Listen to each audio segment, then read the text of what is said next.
ગીર સોમનાથના કોંગ્રેસ ધારાસભ્ય વિમલ ચુડાસમાએ પોતાની પ્રતિક્રિયા આપી હતી।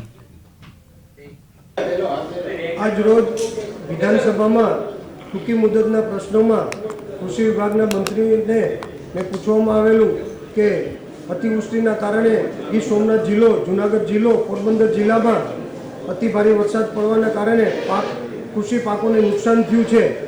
તો એ પાકોને જે નુકસાન થયું છે એનું વળતર કેટલા સમયમાં ચૂકવવામાં આવે, એ કયા અધિકારી દ્વારા એનું સર્વે કરવામાં આવે અને જે પાકોને નુકસાન થયું છે એની સ્પષ્ટતા કરવામાં આવે કે કેટલું વળતર આપવામાં આવશે। ત્યારે કૃષિ વિભાગના મંત્રી દ્વારા ગોળ જવાબ દેવામાં આવેલો। એમને સ્પષ્ટતા ન કરી કે કેટલા સમયમાં એનું વળતર આપવામાં આવશે, કયા અધિકારી દ્વારા સર્વે કરવામાં આવશે અને કેટલું વળતર આપવામાં આવશે એની સ્પષ્ટતા પણ કરવામાં ન આવે અને ગોળ જવાબ દેવામાં આવ્યો। ત્યારે મેં એ પણ કીધું કે ગયા વર્ષે અતિવૃષ્ટિના કારણે ગીર સોમનાથ જિલ્લામાં ખૂબ મોટા પાયે, આનાથી પણ મોટા પાયે નુકસાન થયું હતું।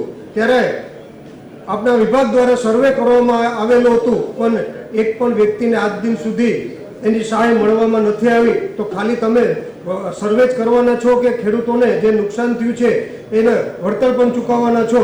ત્યારે એમાં પણ ગોળ જવાબ દેવામાં આવ્યો કે 33%ની ઉપર હોય, નુકસાન થયું હોય તો એ રીતે આપવામાં આવે છે। પણ તમે એમ કહેતા હોય કે 33%ની ઉપર નુકસાન થયું છે તો જ અમે આપવામાં આવશે, એટલે એનો મતલબ ગયા વખતે વળતર ચૂકવવામાં નથી આવ્યું એટલે 33%ની નીચે નુકસાન થયું છે તો એનો મતલબ આ વખતે પણ ગોળ જવાબ કરી સર્વે કરીને વળતર નહીં ચૂકવવામાં આવે એવું મને લાગી રહ્યું છે।